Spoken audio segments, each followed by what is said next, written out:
পরবর্তী টার্গেট জোবাইদা রহমান।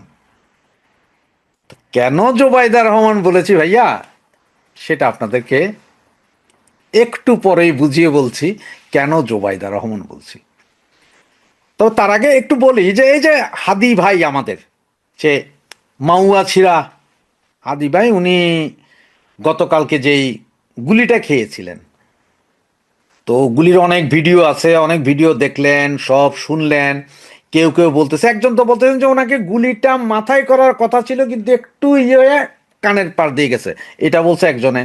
আবার ওই যে কি র্যাবে না পুলিশে চাকরি করছে ওই বেটা বলছে যে আমি জানতাম হাদি ভাই নেক্সট, আমি হাদি ভাইকে বলেছি, হাদি ভাই শুনেননি, আমি অনেককে বলেছি শুনেননি, কিন্তু আমি জানতাম হাদি ভাই নেক্সট, আমার সোর্স বলেছে।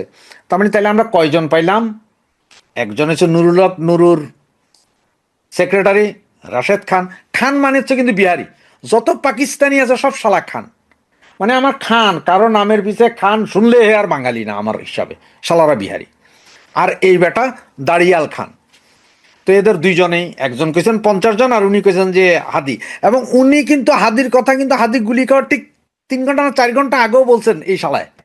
এটা নিশ্চয় আপনারা এতক্ষণে সবাই জানছেন। তা আমি আমার গতকালকের প্রথম কন্টেন্টে বলছিলাম যে এটা জামাত করছে। অনেকেই তখন বলছে ধর মিয়া কি কন, এগুলো জামাত করছে, বিএনপি করছে। সেকেন্ড কন্টেন্টে আবার পরিষ্কার করে দিছে। আর আজকের এটা থার্ড কন্টেন্টে এবার আপনাদের পুরাই ক্লিয়ার করে দিচ্ছি। হ্যাঁ, একদম মানে ওই যে বলে না, এই টিনের চালে কাউয়া, হাদির সাউয়া মাওয়া সব ছিঁড়া যাবে এখন। আপনারা গতকাল থেকে বিভিন্ন ছবি দেখতেছেন, দেখতেছেন। এর মধ্যে ওই যে আমাদের বিশ্ব সেরা সাংবাদিক, ওয়ার্ল্ড বিখ্যাত সাংবাদিক, ওই যে জুলকার নাইন কি সায়েম আছে, ওর নামটা কেমন জানি আমার কাছে এভিল মনে হয়। সে করে যে বেটা ছাত্রলীগ। তো ভাই সার্জিস কি একসময় লুঙ্গির তলার ছাত্রলীগ, এরপরে হাসনাত কি একসময় লুঙ্গির তলার ছাত্রলীগ, এরা সবাই তো একসময় লুঙ্গির তলার ছাত্রলীগ ছিল। তো যেই পলার কথা বলা হচ্ছে যে সে আগে ছাত্রলীগ ছিল, সেই ছেলে গত নভেম্বর মাসে 17 লাখ টাকা ডাকাতি করতে যে 2টা বন্দুক সহ ঠাই বন্দুক সহ ধরা খেয়েছিল, মনে আছে? এটা পেপার পত্রিকা সব জায়গায় আছে। যদি আপনারা কেউ না দেখে থাকেন, সে ছবিটা আমি আমার সাথে দিয়ে দিচ্ছি, এটা দেখে নেন। এই যে ছবিটা দিচ্ছি দেখে নেন। তো উনি ধরা খাইলেন, 1 মাসের মাথায় বেরিয়ে আসলেন। এবং এই যে বেরিয়ে আসছেন, এই বেরিয়ে আসার পেছনে এই ছেলেকে বের করে আনার জন্য পয়সা দিয়েছেন আমাদের সাউয়া মাউয়া হাদি। আর এই ছেলের ওকালতি করেছেন শিশির মনির কাকু। ক্লিয়ার? শিশির মনির কার? হাদি কেন তারে ছাড়াই আনলেন? তো সাবেক ছাত্রলীগ, মানে 2024-এর 5ই আগস্টের আগের ছাত্রলীগ, যারা লুঙ্গির তলার ছাত্রলীগেরা, এরা কিন্তু অরিজিনাল ছাত্রলীগ না। আর যেখানে ছাত্রলীগ করছে এই রকম লোকের বাচ্চাও যেখানে রেহাই পায় না, সেইখানে এত বড় ছাত্রলীগের নেতা, উনি হাদির সাথে ঘুরে, হাদির সাথে মাহফিলে যায়, হাদির সাথে মিলাদ পড়ে, হাদির সাথে গাঞ্জা খায়, সেই লোকে যে আবার ঠাঁই করে দেয় হাদিরে, এটা বিশ্বাস করার মতো? তাহলে এগুলো সব ছাগুলিগ ছিল, মানে লুঙ্গির তলার ছাত্রলীগ। আর গতকালকে বলছিলাম মির্জা আব্বাসের সাথে সব দল মিলেও কম্পিট করে মির্জা আব্বাসরা হারাইতে পারবে না। এবং একটা কথা মানেন চাই না মানেন, এই মুহূর্তে যদি ফ্রেশ অ্যান্ড ফেয়ার ইলেকশন দেওয়া হয়, মির্জা আব্বাসের আসনে আমাদের প্রার্থী হচ্ছে সাবের হোসেন খোকা, সাবের হোসেন চৌধুরী। সাদেক হোসেন খোকার নাম চলে আসছে, সরি ভাইয়া, বুড়ো হয়ে গেছি তো, থাকে না সব সময় না। তো এই সাবের হোসেন চৌধুরী, উনি আর মির্জা আব্বাসও যদি ফাইট হয়, তাহলে উনি জিতবে না, সাবের হোসেন চৌধুরী এই মুহূর্তে জিতবে না, আব্বাস জিতবে। তা আব্বাস যেখানে জানে যে মির্জা আব্বাস উনি জিতবে, তাহলে উনি কেন এই পোংটারে মারতে যাবে? কারণ উনি কি জানে না যে পোংটারে মারলে এই পোংটা মইরা গেছে এই কথা বইলা জামাত ইসলাম মানে জিতবে? আর এরপরে আপনারা এই যে আমার কাকার কথা, এই যে কাকার কথাটা, আপনি ঘোরার আগে গাড়ি জুড়িয়ে দিলেন ঢাকা বিশ্ববিদ্যালয়ের সেই ছাত্র নেতা। এখন আজকে পুলিশ কমিশনার বলছে যে হত্যাকারীকে শনাক্ত করা হয়েছে জামাত শিবিরের লোক। এখন আমি বলি, এটা তো বিএনপির কোন নেতার স্টেটমেন্ট না, শুনেন একটু, শুনলেন তো কাকার কথা? উনি কি বলছেন যে 2 ঘন্টার ভিতরে কিভাবে বললো, রিজভী কাকা যার জানা নাই আর কি, উনি কি বললেন যে 2 ঘন্টার ভিতরে কেমনে বলো যে বিএনপি মারছে, এটা তো জামাত। আবার একটা কথা বলি, যেই জায়গায় হাদি গুলি খেয়েছে সেই থানার ওসি স্বয়ং জামাত, এবং আজকে ডিএমপি কমিশনার কি বললেন, এই ছেলে জামাত করে। এরপরেও কি বলবেন যে এগুলো আওয়ামী লীগ করছে? র আর আওয়ামী লীগ, আরে ভাই আপনাদের কথা মতোই তো আওয়ামী লীগ তো নাই, তাহলে র আর আওয়ামী লীগ কি? তো এখন আসি, কেন বললাম আমি যে জোবাইদা রহমান নেক্সট টার্গেট। গতকাল হাদির কথা চলতে চলতে হঠাৎ করে দেখছেন সব জায়গায় সব পেপারে চলে আসছে কি তারেক রহমান আসছে, ডেটও দিয়ে দিছে 25 তারিখ। তার মানে হাদিকে নিয়ে কোনো আলোচনা না হোক, যেহেতু আওয়ামী লীগের ঘাড়ের উপর দোষ চাপাইছে, সুতরাং এগুলো নিয়ে যাতে কথা না বলে, সবাই যাতে লাইগা থেকে বাইয়া আসছে 25 তারিখ, বাইয়া আসছে 25 তারিখ, এগুলো নিয়ে যাতে কথাবার্তা বলে, কন্টেন্ট যাতে 25 তারিখের হয়, এগুলো নিয়ে বলা হচ্ছে যে বাইয়া আসছে 25 তারিখ। হাদি চুপ, হাদি তো গেছে কোথায়? হাদি তো হসপিটাল। 14 তারিখ হাদি মৃত্যু দিবস, 16 তারিখ খালেদা মৃত্যু দিবস, আমি এটা ফেসবুকেও বলছিলাম। তা ভাইয়া আসছে একটা রব তুলে দিছে, মানে হাদি ভুলে যাও। এখন আমার প্রশ্ন হচ্ছে যে এই যে জোবেদা রহমান যে এখন ইয়েতে যাচ্ছে না, কোথায় হসপিটালে যাচ্ছে ওনার শাশুড়িকে দেখতে, যেহেতু বিদেশ থেকে এসে শাশুড়ি চিকিৎসায়, যে কোনো মুহূর্তে হয়তো দেখবেন যে জামাত ইসলাম জোবেদা রহমানের গাড়িতে আক্রমণ করবে, গাড়িতে গুলি করবে কিনা জানি না, তবে গাড়িতে একটা আক্রমণ করে দিই, ইট পাটকেল নিক্ষেপ, বোতল নিক্ষেপ, জুতা নিক্ষেপ করে দিতে হয়। তার মানে হচ্ছে যে এইটা দিয়া জোবাইদা রহমানকে একটা ভয় দেখাই দিবে, যাতে সিগন্যালটা তারেক ভাইয়ের কাছে যায় যে তারেক ভাই আপনার জীবনের নিরাপত্তা হুমকির মুখে আপনি আইসেন না। এই কাজ ঘটানোর সম্ভাবনা 100%। কারণ যে জামাত বুঝা গেছে যদি তারেক চলে আসে আর যদি ইলেকশন যদি হইয়া যায় তাহলে একটা সমস্যা আছে। তারেক যদি জিতা যায় কোনো মতে, তারেক জিতা যায় মানে কি জিতবেই, জামাত হয়তো আমরা আপনারা যেটা বলছি হয়তো যে 10টা আসন পাইতে পারে। এই মুহূর্তে জামাত অন্যান্য ইসলামিক দলের টিয়ে কইরা সরকারের প্রচ্ছন্ন সহযোগিতায় হয়তো 30 থেকে 40 আসন পাইতে পারে, কিন্তু ম্যাক্সিমাম বিএনপি জিতবে। সুতরাং জামাত তো এটা চায় না। জামাতের চিন্তা হচ্ছে যে হয় সরকারে যাব, সরকার প্রধান হব, আর না হলে ইলেকশন হবে না, যেভাবে আছে এইভাবে থাকবে, প্রয়োজন আমরা ইউনূস কাকাকে সরকার প্রধান বানাবো। এটা হচ্ছে জামাতের খেলা। সুতরাং জামাত চায় না যে তারেক রহমান আসুক, জামাত ইলেকশন হোক এটাও চায় না, জামাত আওয়ামী লীগ ব্যান্ড থাকুক এটা চায়। জামাতের খেলা। এখন জামাত যে কোনো মুহূর্তে আবারও কার উপর হামলা, আপনার জোবাইদা রহমানের উপর হামলা করে দিতে পারে, হামলা করে দিয়া বলবে যে দেশে অশান্তি আছে। এখন আবার এইটার কথা কি কার দিবে, বলে যে এইটা ফেসিস্ট আওয়ামী লীগ করছে, এটা ফেসিস্ট আওয়ামী লীগ করছে, এইটা বলবে। এখন বিএনপির এইটা বলে খেপাবে যে দেখো ফেসিস্ট আওয়ামী লীগে এটা করছে। এই জন্য আমি আজকের এই কন্টেন্টটা আগেই বলে দিলাম যে যে কোনো মুহূর্তে হবে, কারণ হাদিরা মারার সাথে সাথে একটা তুলে দিছে, তারেকের কাছে গেছে দেখেন নির্বাচনী সহিংসতা, এবং এখনো বলতেছে আরো 49 জন বাকি আছে না, আরো কত সহজে মরবে, কোথায় কোথায় মরবে তার কোনো পাত্তা নেই। তবে জোবেদা রহমানের গাড়িতে হামলা হবে বা যে কোনো জায়গায় জোবেদা রহমানের উপর হামলা হবে, এটা আপনারা গ্যারেন্টি লিখে রাখতে পারেন যে এর দ্বারা তারেক ভাইকে সিগন্যাল পাঠানো যে ভাইয়া নিরাপত্তা নাই। তারেক রহমানও তখন চিন্তা করে যে নিরাপত্তা নাই, আসলে জীবনের হুমকির মুখে, উনি তো এমনি বলতেছেন হুমকির মুখে বুলেট প্রুফ গাড়ি টেরে আনাইছেন।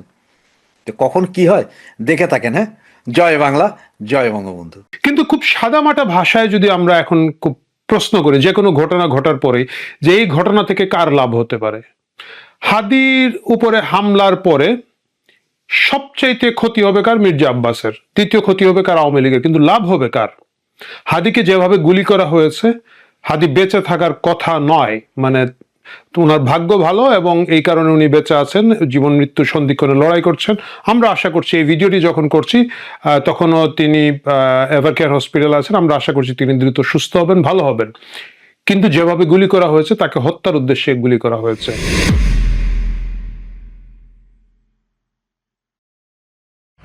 ইনকিলাব মঞ্চের ওসমান হাদিকে গুলি করা হয়েছে।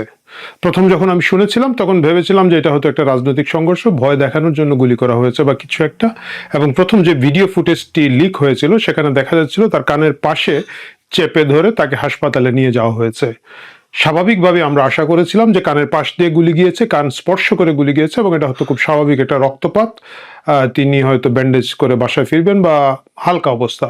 কিন্তু সময় যত ঘনালো আমরা দেখতে পেলাম যে ওসমান হাদির অবস্থা আশঙ্কাজনক, গুলিটি আসলেই তাকে হত্যা করার জন্য করা হয়েছে। প্রিয় দর্শক, আমরা আজকের ভিডিওটা শুরু করতে চাই ওসমান হাদির সুস্থতা কামনা করে এবং এই হামলার তীব্র নিন্দা করে। এখন প্রশ্ন আসছে, হঠাৎ করে ওসমান হাদিকে কে গুলি করতে গেল, কেন গুলি করতে গেল? আজকের ভিডিও সেই আলোচনা নিয়ে। প্রথমে আমরা দেখলাম যে ভিডিওতে প্রাথমিক যে ভিডিওতে ওসমান হাদিকে দেখা যাচ্ছে যে রিকশায় করে নিয়ে যাওয়া হচ্ছে হাসপাতালে, তার সঙ্গী যিনি আছেন তিনি চিৎকার করে মির্জা আব্বাসকে গালাগালি করছেন এবং মির্জা আব্বাসের উপরে দায় চাপাতে চেয়েছেন।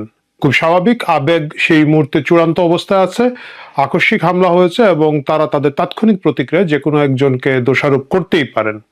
কিন্তু ঠান্ডা মাথায় যদি আমরা দেখি তাহলে আমাদেরকে বুঝতে হবে আজকের আলোচনায় যে এই আক্রমণের সাথে কি মির্জা আব্বাস দায়ী নাকি অন্য কোনো তৃতীয় পক্ষ দায়ী। প্রথমে মির্জা আব্বাস দিয়েই শুরু করি। হাদি, যিনি আসলে এক ধরনের খুব হাইপ তৈরি করতে পেরেছেন এবং যিনি আসলে তার খুবই উগ্র আচরণ এবং উগ্র কথাবার্তার জন্য কুখ্যাত, তিনি যে কোনো জায়গায় মনে করেন যে আওয়ামী লীগ সমর্থিতদেরকে সাউয়া মাওয়া ছেড়ে দিতে হবে, অশ্লীল গালাগালি করেন এবং এটার পিছনে হয়তো কিছু কারণও আছে। তার যে আপব্রিঙ্গিংটা হয়েছে, তিনি যে পরিবেশের ছোট থেকে বড় হয়েছেন, সেই জায়গাটায় সেই ভাষাটা তিনি হয়তো এখন অভ্যস্ত করে আছেন। এটাকে রাজনীতিতে আমরা হয়তো অপছন্দ করতে পারি, কিন্তু আদৌ এই পরিচিতি বা এই হাইপ দিয়ে যে নির্বাচন জেতা যায় না, এর আগে আমরা হিরো আলম হচ্ছেন এর একটা বড় উদাহরণ। সুতরাং হাদি মির্জা আব্বাসের জন্য আদৌ কোনো চ্যালেঞ্জ নয় এবং হাদি নিজে কিন্তু একবার স্বীকার করেছেন যে তিনি যদি 500 ভোট পান তাহলে উনি খুশি হয়ে যাবেন, মনে করবেন যে তার ক্যাম্পেইন সাকসেসফুল, এবং 500-র নিচে যদি উনি ভোট পান ওনার 2-3 দিন মন খারাপ থাকবে। মানে তার গোটা নির্বাচনী প্রচারণাটাই 500 ভোটকে টার্গেট করে তিনি করছেন। সে জায়গায় মির্জা আব্বাসের সাথে তার বিশাল ব্যবধান হবে এবং আমার ধারণা মির্জা আব্বাস বা ওই লেভেলের যেসব জাতীয় নেতারা বিভিন্ন আসনে আছেন তারা হাদির মতো, ওসমান হাদির মতো যারা তাদের প্রতিদ্বন্দ্বী আছেন তাদেরকে বরঞ্চ স্নেহের চোখে দেখবেন, ভালোবাসার চোখে দেখবেন, কোনো রিয়েল থ্রেট মনে করবেন না। ওসমান হাদি 500 জায়গায় হয়তো ধরলাম আমি 5000 ভোটই পেলেন, যেটা ভেরি আনলাইকলি, প্রায় অসম্ভবের কাছাকাছি একটা ঘটনা ছিল। তিনি যদি 5000 ভোটও পান সেটা আসলে আমি যদি বলি যে মির্জা আব্বাস প্রতিটি ভোট সেন্টারে যে পরিমাণ তার পোলিং কর্মী নিয়োগ করবেন তার থেকে কম হবে। সুতরাং মির্জা আব্বাস হাদিকে গুলি করে মারার কোনো কারণ নেই। আর একটা জিনিস হচ্ছে, আপনি দেখবেন যে হাদি অনেকের সাথে মানে অনেকের বিরুদ্ধে উগ্র এবং অশ্লীল কথাবার্তা বললেও মির্জা আব্বাসের সাউয়া মাওয়া ছিঁড়ে ফেলার ব্যাপারে উনি কোনোদিনই বক্তৃতা দেন নাই, যে এমন না যে মির্জা আব্বাস বা তার কাছের লোকজন এতে খুব ক্ষুব্ধ হবেন। সুতরাং আমরা জানি না, যখন কিলার ধরা পড়বে তখন বোঝা যাবে, কিন্তু আপাত দৃষ্টিতে আমি মনে করি মির্জা আব্বাসকে এই সন্দেহের তালিকা থেকে বাদ দেওয়া যেতে পারে। দ্বিতীয়, যা কিছু হারায় গেন্নি বলেন আওয়ামী লীগের চোর, সুতরাং খুব স্বাভাবিকভাবে দ্বিতীয় নজরটা আসবে আওয়ামী লীগের উপরে। এবং আমরা দেখেছি সোশ্যাল মিডিয়ায় যখন হাদিকে গুলি করা হয়েছে, আওয়ামী লীগ সমর্থিত অনেকেই এক ধরনের কি বলা যায় খুশি খুশি ভাব দেখিয়েছেন এবং এটা খুব স্বাভাবিক। তারা দীর্ঘদিন ধরে গালাগালি খেয়ে আসছেন। এই হাদি 32 নম্বর ভাঙার পিছনের একজন অন্যতম খলনায়ক, তিনি বঙ্গবন্ধু সহ সবাইকে অশ্লীলভাবে গালাগালি করেন। বিভিন্ন কারণে আওয়ামী লীগের যে ক্ষুব্ধ অংশটুকু আছেন তারা আসলে নিজেরা কিছু করতে পারছেন না, নিজেরাই পালিয়ে টালিয়ে আছেন দেশে এবং দেশের বাইরে। তাদের সেই মনোবেদনা, কেউ যদি হাদিকে একটা গুলি করে বা ইভেন একটা মাইট দেয়, এতে তারা খুব খুশি হবেন, এটা অস্বাভাবিক কিছু নয়। কিন্তু আওয়ামী লীগের কি এখন আদৌ সেই রিসোর্স এবং এফোর্ট আছে হাদিকে গুলি করার মতো, এবং হাদিকে আসলেও আওয়ামী লীগের কাছে এই পরিমাণ গুরুত্বপূর্ণ যে তাকেই মারতে হবে? প্রশ্নটা রয়ে যায়। আমরা সেই প্রশ্নের উত্তর যখন হত্যাকারী ধরা পড়বে তখনই জানতে পারবো। কিন্তু খুব সাদামাটা ভাষায় যদি আমরা এখন খুব প্রশ্ন করি যে কোনো ঘটনা ঘটার পরে যে এই ঘটনা থেকে কার লাভ হতে পারে, হাদির উপরে হামলার পরে সবচাইতে ক্ষতি হবে কার? মির্জা আব্বাসের। দ্বিতীয় ক্ষতি হবে কার? আওয়ামী লীগের। কিন্তু লাভ হবে কার? হাদিকে যেভাবে গুলি করা হয়েছে, হাদি বেঁচে থাকার কথা নয়, মানে ওনার ভাগ্য ভালো এবং এই কারণে উনি বেঁচে আছেন, জীবন মৃত্যু সন্ধিক্ষণে লড়াই করছেন। আমরা আশা করছি এই ভিডিওটি যখন করছি তখনও তিনি এভারকেয়ার হসপিটালে আছেন, আমরা আশা করছি তিনি দ্রুত সুস্থ হবেন, ভালো হবেন। কিন্তু যেভাবে গুলি করা হয়েছে তাকে হত্যার উদ্দেশ্যে গুলি করা হয়েছে। এমন না কিন্তু যে যদি ভয় দেখানোর জন্য গুলি করা হতো তাহলে তো আমি বুঝতাম ফাঁকা গুলি করা হয়েছে, নর্মাল রাজনৈতিক সংঘর্ষ হলে বুঝতাম লাঠি দিয়ে বাড়ি মেরেছে, বা যদি আহত করার উদ্দেশ্যে থাকে নর্মালি সাধারণত উনি যেভাবে রিক্সায় যাচ্ছিলেন যে কোনো লোকের পক্ষে তাকে উরুতে গুলি করা বা বসা অবস্থায় পেটের মধ্যে গুলি করাটা স্বাভাবিক ছিল, কিন্তু যেভাবে মাথা সই করে গুলি করা হয়েছে তাকে হত্যার উদ্দেশ্যে গুলি করা হয়েছে, এই বিষয়ে কোনো সন্দেহ নাই। তাহলে যদি হাদি মারা যেতেন, যেটা খুব বেশি সম্ভাবনা ছিল, এখনো যে সেই সম্ভাবনার কমে গেছে বা চলে গেছে তা না, কিন্তু আল্লাহ তার হায়াত রেখেছেন, তাকে গুলি করে তাৎক্ষণিকভাবে মারা যায় নাই, যেটা খুবই শকর আল্লাহর কাছে। যদি হাদি মারা যেতেন তাহলে এর দায় দায়িত্ব প্রথমে মির্জা আব্বাসের উপরে আসতো, এবং লাভবান হতো যে বা যারা মির্জা আব্বাসের বিরুদ্ধে পরবর্তীতে হাদির জায়গায় এখানে নির্বাচন করতেন, হাদির ছবি দিয়ে, হাদির পোস্টার দিয়ে, হাদির কথা দিয়ে, হাদির ভিডিও ক্লিপ দিয়ে মির্জা আব্বাসকে দোষারোপের পরে যার সুবিধাটা হতো, যিনি মির্জা আব্বাসকে সবচেয়ে বেশি চ্যালেঞ্জ করতে পারতেন। আমাদেরকে এখন দেখতে হবে, ভাবতে হবে আদৌ সেই ধরনের কোনো লোক এখানে আছেন কিনা যিনি মির্জা আব্বাসকে প্রকৃতভাবে চ্যালেঞ্জ করার মতো পরিচিতি রাখেন, যোগাযোগ রাখেন, দলীয় এবং অন্যান্য আর্থিক রিসোর্স ডেপ্লয় করতে পারবেন। সেরকম কেউ থাকলে তাকে সন্দেহের বাইরে রাখার এই মুহূর্তে বোধহয় সুযোগ নাই।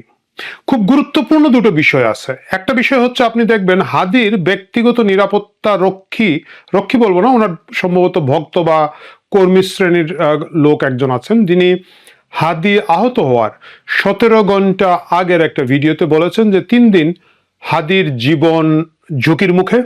তিনি বলেছেন তিনি র্যাব 8-এর কর্মকর্তা ছিলেন, যার কারণে হাদি যে এলাকায় আহত হয়েছেন এই এলাকায় তিনি আগে কাজ করতেন, তার প্রচুর সোর্স আছে এবং তিনি হাদিকে সাবধান করে দিয়েছেন।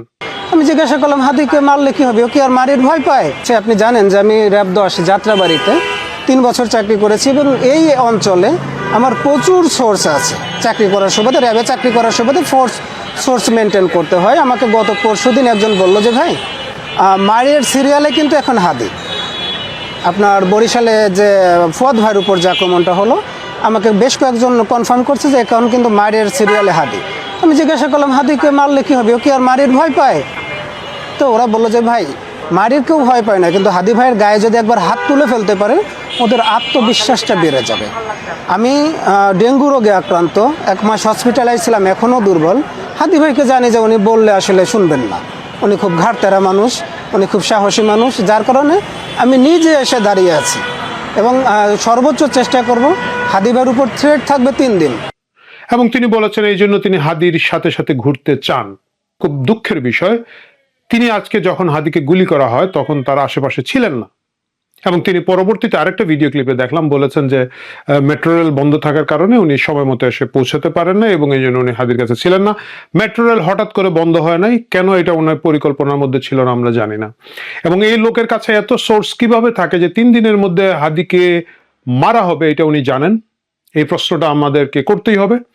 এবং সেই সোর্সটা যদি তার ক্রেডিবল সোর্স থাকে, তিনি নিজে র্যাবের সদস্য ছিলেন, তিনি জানেন খুব দ্রুত এটা আইন শৃঙ্খলা বাহিনীকে জানাতে হবে, এটা জানাতে হবে পুলিশকে, এটা জানাতে হবে এই মুহূর্তে সেনাবাহিনী বাইরে ডিপ্লয় করা আছে, সেনাবাহিনীকে জানাতে হবে, স্থানীয় যে সেনা অফিসাররা আছেন যে এই ঘটনা এবং কোথায় কি সোর্স তিনি পেয়েছেন। তিনি কাউকে না জানিয়ে শুধুমাত্র হাদিকে জানিয়েছেন। এই প্রশ্নটা রয়েই যায়, তিনি আদৌ বাকিদেরকে জানিয়েছিলেন কিনা, এবং যদি না জানিয়ে থাকেন তাকে জিজ্ঞাসাবাদের আওতায় আনা উচিত। প্রিয় দর্শক, আপনারা দেখবেন যে হত্যা মিশনটি করা হয়েছে চলন্ত একটা রিক্সা, দ্রুতগতির একটা রিক্সা, চলন্ত একটা মোটরসাইকেল থেকে একটাই গুলি করা হয়েছে বলে আমরা শুনেছি, এবং এটা একেবারে নিখুঁতভাবে একজন মানুষ রিক্সা বসে থাকলে মোটরসাইকেল ড্রাইভ থেকে উঁচু থাকে সেইখানে করা হয়েছে, মাথায় করা হয়েছে। শতভাগ একজন প্রফেশনাল কিলার যিনি শুটিং করে অভ্যস্ত তার মাধ্যমে করা হয়েছে। এটা কোনো যে ছেঁচড়া স্থানীয় পাড়ার মাস্তান না। স্থানীয় ছেঁচড়া পাড়ার মাস্তান না হলে রিক্সা থামাবে, ঘিরে ধরবে, গুলি করবে এবং ধস্তাধস্তি করবে, এটাই আমরা দেখে থাকি বিভিন্ন ক্লিপে। এটা বোঝাই যাচ্ছে নিখুঁতভাবে করেছে এবং প্রায় মেরেই ফেলেছিল এইভাবে গুলিটা করেছে। সুতরাং হাদিকে যারা আক্রমণ করেছে তারা হচ্ছে প্রফেশনাল কিলার। এই প্রফেশনাল কিলারকে তাহলে ডেপ্লয় করলো কে? আমরা এখনো এই দেশের অনেক প্রশ্নের জবাব পাই নাই। আমরা এখনো জবাব পাই নাই জুলাই আন্দোলনের সময় কিভাবে, কেন অনেকগুলো স্নাইপার বিভিন্ন ছাদে ছিল, কেন সেই স্নাইপারগুলো একেবারে বারান্দায় দাঁড়িয়ে থাকা আর বাসার পাশে দাঁড়িয়ে থাকা ছোট ছোট শিশুদেরকে হত্যা করে মানুষকে উস্কে দিয়েছিল, কেন সাধারণ গৃহিণীকে গুলি করেছিল, সাধারণ ঘরে ফেরা মানুষকে গুলি করেছিল? সেই স্নাইপাররা আজও ধরা পড়ে নাই, সেই স্নাইপারের প্রশ্ন আমরা এখনো জানি না। এবং আরেকটা বিষয় আমি আপনাদের কাছে দেখাতে চাচ্ছি, সম্প্রতি স্বরাষ্ট্র উপদেষ্টাকে যখন জিজ্ঞেস করা হয়েছিল যে এতগুলো অস্ত্র লুট হয়েছিল থানা থেকে, সেই অস্ত্র উদ্ধারের কি করছেন উনি, বা এই ব্যবস্থায় নির্বাচন করা যাবে কিনা, না উনি বলেছিলেন আর ওইটা নিয়ে পরে কথা হবে, পেঁয়াজের দাম 40 টাকা বেড়ে গেছে। আসুন আগে আমরা এই ক্লিপটা দেখে আসি, না হলে আপনারা বিশ্বাসই করবেন না যে এই ঘটনা কেউ করতে পারে। আপনি জানেন যে 5 আগস্টের যে ঘটনা, তারপরে থানাগুলো লুট হয়েছে, এখনো অনেক অস্ত্র উদ্ধার হয়নি। এই অবস্থাতে বাংলাদেশে যে এবং সব থানাগুলো ফুল ফাংশন না, সেই ক্ষেত্রে নির্বাচনে আমি এইটা বলবো না, আমি এখন বলবো যে দেখেন যে পেঁয়াজের যে দামটা, একদিনে পেঁয়াজের দাম 35 টাকা বেড়ে গেল, এটা কিভাবে সম্ভব? তাহলে দেখা যাচ্ছে আমাদের স্বরাষ্ট্র উপদেষ্টাও যে অস্ত্রগুলো বাইরে আছে, অস্ত্রগুলো লুট হয়েছে, এই বিষয়ে খুব একটা কথা বলতে আগ্রহী নন। নির্বাচন ঘনাচ্ছে, আমরা সকলেই জানি নির্বাচন হবে, আমরা সকলেই জানি নির্বাচন দিতে হবে, নির্বাচন দিতে অনেকে বাধ্য, এবং আমরা সকলেই জানি অনেকেই নির্বাচনটা চায় না, তারা বেজার হয়, তারা চায় নির্বাচনবিহীন একটা সরকার ব্যবস্থা যেভাবে আছে সেভাবেই চলতে থাকুক। এতে অনেক স্টেক হোল্ডারের অনেক ধরনের লাভ ক্ষতি আছে। হাদিকে গুলি করা আসন্ন নির্বাচনকে অস্থিতিশীল করার একটা বিষয়। হাদিকে গুলি করার পিছনে যে প্রফেশনাল কিলার ব্যবহার করা হচ্ছে, এটা হচ্ছে পর্যাপ্ত নেটওয়ার্ক ছাড়া, পর্যাপ্ত ফান্ডিং ছাড়া এটা সম্ভব নয়। আপনারা দেখেছেন হাদির পাশে একটা ছেলে ছিল যাকে সন্দেহ করা হচ্ছে গুলি করেছে বলে, কালো পাঞ্জাবি পরা একটা ছেলে, মুখের মধ্যে মাস্ক বেঁধে রাখা ছিল, এবং সে কিন্তু হাদির সাথে খুব ঘনিষ্ঠভাবে ঘুরছিল এবং লিফলেট বিলি করছিল। স্বাভাবিকভাবেই ধরে নেওয়া যায় একজন প্রার্থী, হাদির মতো প্রার্থী যার আসলে খুব বড় কর্মী বেজ নাই, তার সাথে যে 5-7 জন ঘুরে বেড়ান, তারা হাদির সহযোগী সহযাত্রী, তাদেরকে হাদি চিনেন বলেই এইভাবে খুব কাছে এবং ঘনিষ্ঠভাবে নিয়ে ঘুরে বেড়ান। তাহলে হাদির পাশের কোনো লোক যিনি হাদির সাথে আন্দোলনে ছিলেন, হাদির সাথে পথ চলা করছিলেন, তাদের কেউ কেউ এই আক্রমণে জড়িত আছেন কিনা না, এই সন্দেহ এই মুহূর্তে উড়িয়ে দেওয়া যাবে না। এবং যদি থাকেন তাদেরকে আসলে কে চালাচ্ছে, তারা সেই গত জুলাই আগস্ট থেকে শুরু করে এই জুলাই আগস্ট পেরিয়ে আজকের এই ডিসেম্বর পর্যন্ত কাদের এজেন্ডা বাস্তবায়ন করছেন, কোন দেশি বিদেশি গোয়েন্দা সংস্থা তাদেরকে সুতা নাড়ছে, এই প্রশ্নগুলো সামনে আমাদেরকে করতেই হবে, এবং এই প্রশ্নের জবাব অবশ্যই খুঁজে বের করতে হবে। কেন খুঁজে বের করতে হবে, কেন এই হত্যাকারী বা হত্যা প্রচেষ্টাকারীদেরকে ধরতে হবে? কারণ এদেরকে যদি ধরা না যায় এবং এদেরকে যদি সময় মতো শাস্তি দেওয়া না যায়, আগামী নির্বাচনে প্রার্থী হিসাবে হাদি হয়তো প্রথম আহত হবেন, হাদি হয়তো বেঁচে উঠবেন, কিন্তু হাদির পরে যে আরো অনেক প্রার্থীর উপরে হামলা হবে না এবং তারা প্রত্যেকেই বেঁচে থাকবেন, এই নিশ্চয়তা এখনই দেওয়া যাচ্ছে না।